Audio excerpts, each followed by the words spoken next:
Friends, এয়া এতিয়া মই হাঁহৰ মাংস বনাব লৈছোঁ। এয়া তেলত তেজপাত আৰু পিঁয়াজ দিলোঁ আৰু এই মাংস এয়া আধা কেজি হাঁহৰ মাংস, এইখিনি মেৰিনেট কৰি থোৱা আছে আৰু এয়া আলু।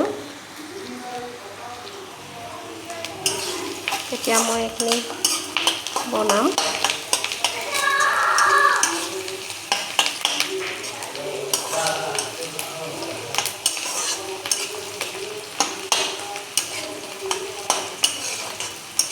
আপোনালোকে চাই থাকিব মই কেনেকৈ বনাওঁ।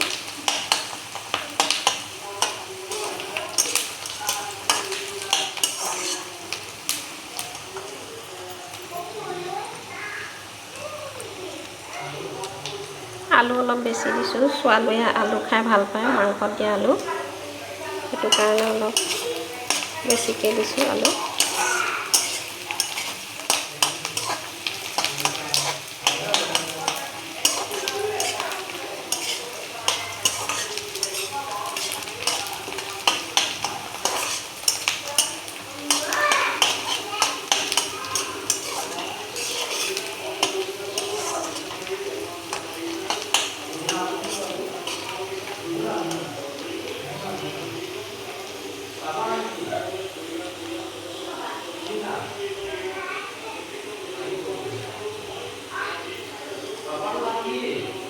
এতিয়া মাংসখিনি মই দি দিছোঁ। এতিয়া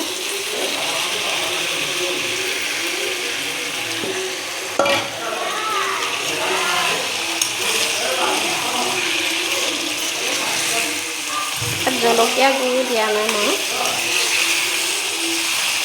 আদা নহৰু জিৰা খিনি দিছোঁ। জলকীয়া গুড়া পিছত দিম, সৰু ছোৱালীজনীয়ে খাব যে, সেইকাৰণে জলকীয়া গুড়া দিয়া নাই।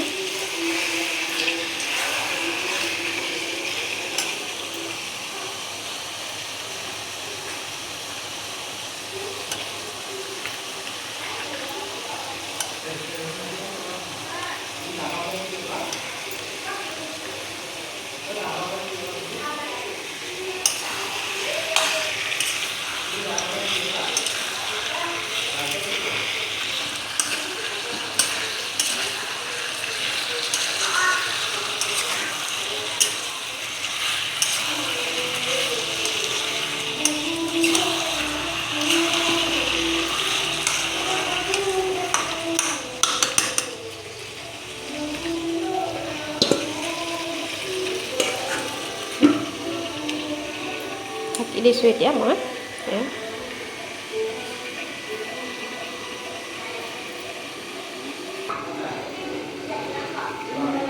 এয়া চাওকচোন, এতিয়া ঢাকি দিছিলোঁ যে।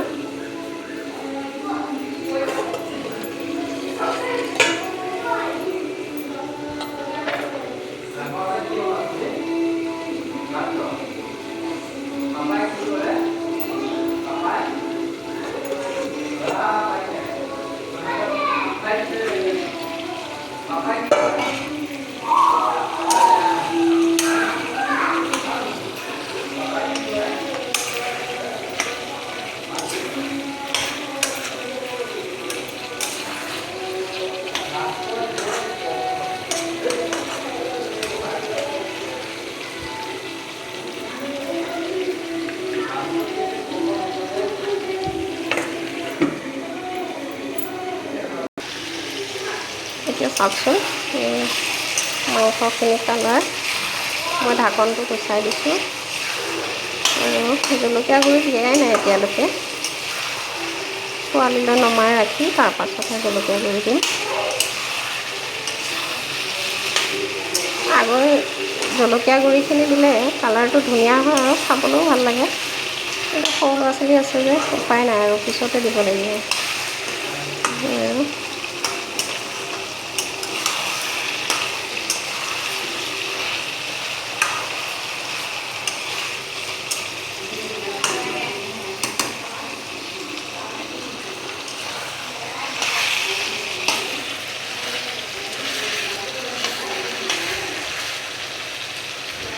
আলুখিনি সিজা নাই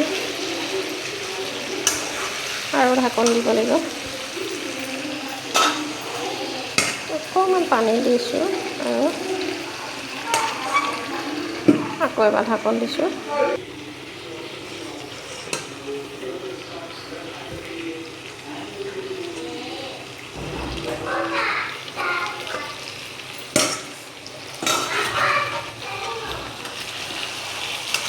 চাওকচোন ইমান ধুনীয়া হৈছে কালাৰ।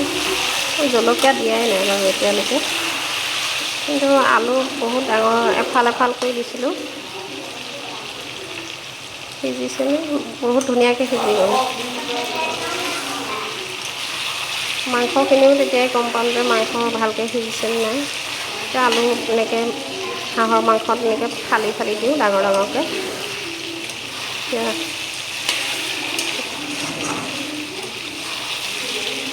আলুখিনি অকণমান দেখাই আছোঁ। এয়া দেখিছে ইমান ধুনীয়াকৈ সিজিছে, এয়া ভাঙি গ'ল। এয়া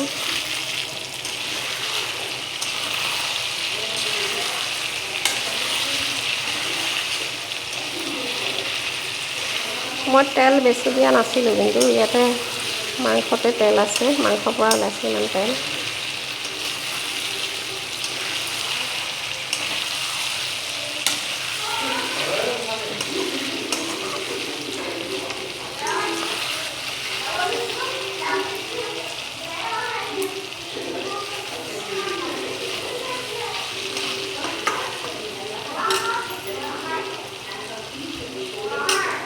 আপোনালোকক পিছত মই দেখাই আছোঁ, মানে বনাই হ'লে শেষত দেখাম কেনেকুৱা লাগিব আমাৰ তৰকাৰীখিনি।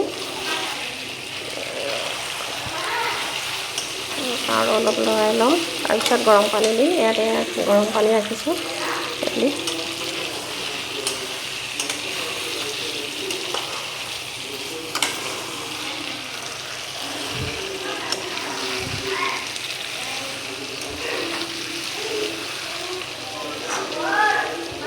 আলু ধুনীয়াকৈ সিজি গ'ল, মাংসও সিজিলে, তথাপি অলপ ভাজি গৰম পানী দি দিম।